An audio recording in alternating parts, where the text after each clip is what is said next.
let's switch over to Stephen Roulac for the last presentation in this session. Thank you. Good afternoon, all. Although it's rather early morning in California here. First, I want to express, a great appreciation of some fabulous presentations by fellow panelists, presenters here today. And I'm going to take a rather different shift, and instead of being such focus on process, largely going more to content. And basically, a theme I'll be developing is what we're seeing happening through the pandemic, sort of the COVID accelerated innovation we're seeing in delivery is could be framed as a return to some of the early origins and thoughts regarding property. And historically, if you look at a long time perspective, starting hunter-gatherer up to current times, there's been a shift in the relationship of society to places and to properties. And increasingly, what we found, if you look on a broad basis, is there was an expanding and extending orientation from a rather local focus to a broader and broader focus. And I like to say perhaps the most significant, profound change or difference in contemporary society from earlier eras is the emergence of place choice. Whereas if you go up through later years of the 18th century, sort of two pivotal events in terms of broad society, and I will readily acknowledge this is from a US and particularly California perspective, was the emergence of people having flexibility, personal agency, if you will, in the places they chose to be and how they interacted with things. And seminal events in 1776 was the intellectual chronicle of this through Adam Smith's classic, The Wealth of Nations, talking about basically economic innovation and market economy and flexibility and laying the groundwork really for the industrialization era that followed in modern capitalism thereafter. And particularly in the United States, the Declaration of Independence in 1776. And what we saw is more and more external orientation and people that were concentrated doing things close by in their homes, like earlier on in the agricultural area, everything was pretty much self-contained. And then people realized, well, gee, if you were really good at making a particular tool or a particular aspect of clothing, you could merchandise that, sell it to the adjacent people, and maybe you were better off engaging in that kind of mercantile activity as contrasted to just being a farmer. And so more and more economic diversity and the like, and that led people to be broader and broader going. What's happened now, really a quite fascinating phenomenon, and through that all, we had the state's ability to control society and economy was reduced over and over because there was less ability, instead of the crown and the king or the queen or the potentate ruling everything, people had more individual agency and they were going farther afield. Now what we've seen fascinatingly in pandemic times is that things are concentrated more and more in the residents, and state power in the property and place markets has increased dramatically through lockdowns, quarantines, social distancing, telling you when you can do, where you can do, and the like. A message out of this, looking sort of intriguing, as I've looked framing it, sort of what's happening in the education realm, was classic work by Marshall McLuhan, basically the medium is the message. And he was saying is how you deliver the message was as or more important than the message itself.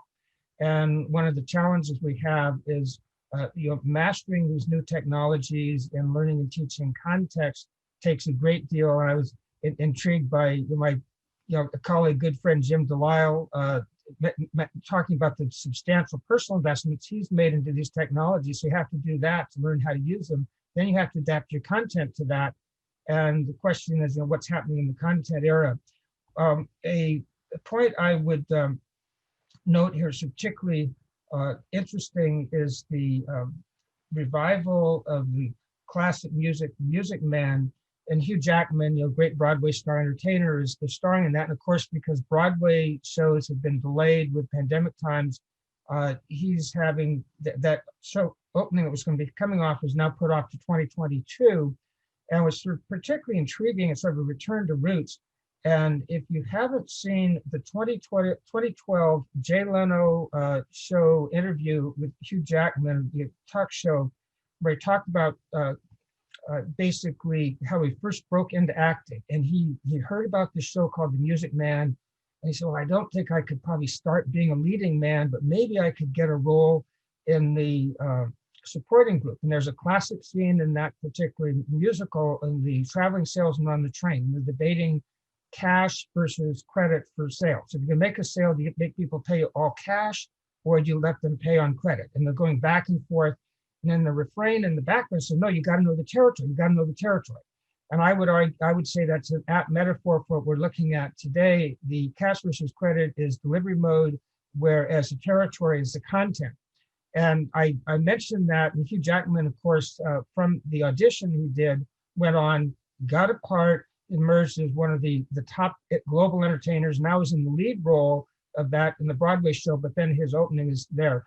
What's particularly interesting about this dexterity, and it's highly entertaining, if you haven't seen it, I recommend it, is he related to Jay Leno in this talk interview. He said, well, I didn't know what character I was going to actually be asked to audition for, because there were basically 7 characters in the traveling scene. So what I did is I learned the roles of all of them. And then he said, I didn't know how to do it. So he basically was able to do the entire traveling salesman scene in that one play with 7 characters himself. It's an absolutely incredible performance. And it's an apt metaphor for how you have to be really good and flexible and spontaneous. So let's move on to a couple of things here. What we've seen is that a big shift going on, as I look at it, is things that used to be external to the home are now more and more concentrated in the home.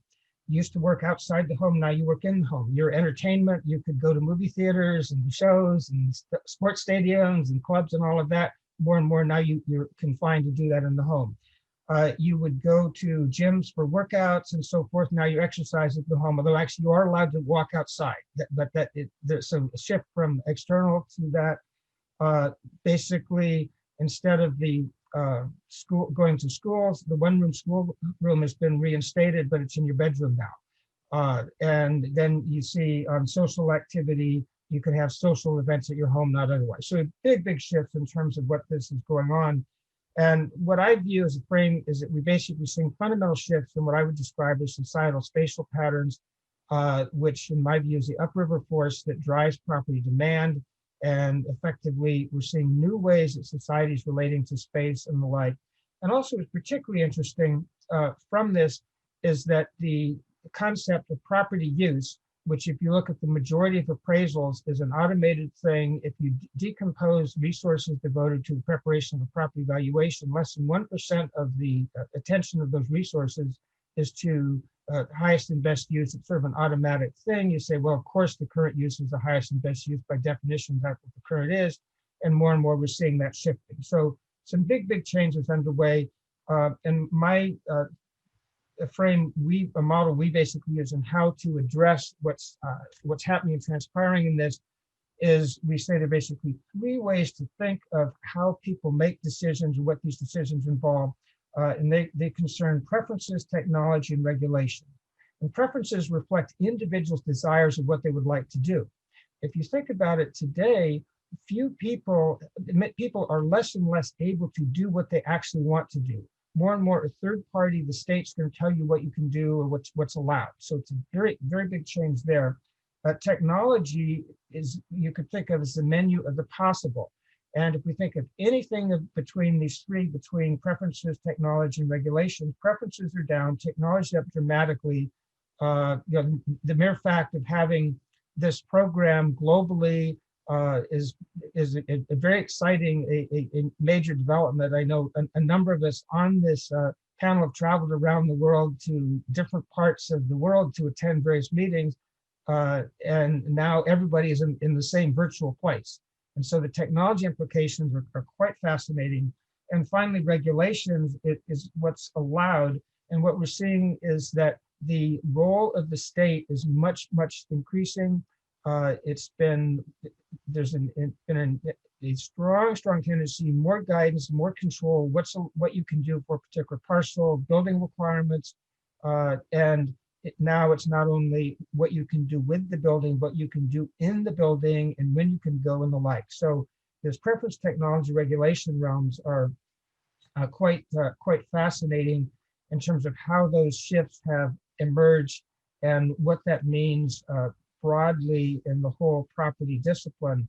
And I would say it's somewhat ironic as a discipline concerned with the tangible and built environment. And in a way that this comment somewhat exemplified by my good friend Jim's presentation. And he's probably as much as I put him in, he's certainly in the camp of academics who value the real, value the tangible experience. With grass camp backgrounds, good friend. I see, Elaine grass camp. There are a lot of grass camp sympathetic people involved here. Yet he's employing technology to a very large degree. So it's an interface. Although we're dealing with a tangible environment, this meeting itself is virtual, and the virtual technology more and more defining our discipline and what's coming out of that. And in the realm of technology, as I look at it, I have a model we call TICMELM. It's the acronym TICMELM for Transportation, Information, Communication, Making, Energy as in Power, Learning, and Money. And in my research, we find that the advances of those technologies were largely motivated and driven by personal place choices. People responded to the needs to do more things as the economy expanded, as you went to industrialization and moving greater distances, that accelerated transportation and the like. And it's particularly interesting if we look in the prop tech realm around that. And the real estate industry has largely been somewhat aloof or removed from technology advances in the broader sweep of history. There's a classic writing on this regard that appeared in Fortune magazine in the basically middle of the 20th century, talking about the new innovations and after the world was reindustrializing and organizing economies following the Second War, and the considerations were, well, what was the outlook for different industries, and talking about chemicals and rubber and a variety of industries. They came to building and housing, and they said, well, building's really not too much different in the 20th century than it was in the era of Louis XIV, and things haven't changed all that much. And the whole theme was described, the industry, the industrial revolution forgot. Well, the industrialization is really accelerating in real estate. You have 2 more minutes. 2 more minutes. Thank you, Doctor. I will wrap up shortly. So we've seen, for instance, Zoom is a real estate type play, I would think. As you look at the substantial expansion there, it's intriguing. The Mirror Peloton home exercise activities have exploded in terms of valuation. Fascinating Airbnb, which is an interesting technology play.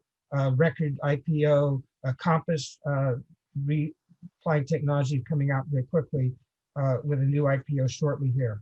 And so we're seeing broadly on a content basis, and the challenge is it sort of reminds of a famous quote by the Red Queen and Lewis Carroll's through Looking Glass. Red Queen, you want to get it, you have to stay in the same place. You must run as fast as you can. If you want to get ahead, you have to run twice as fast.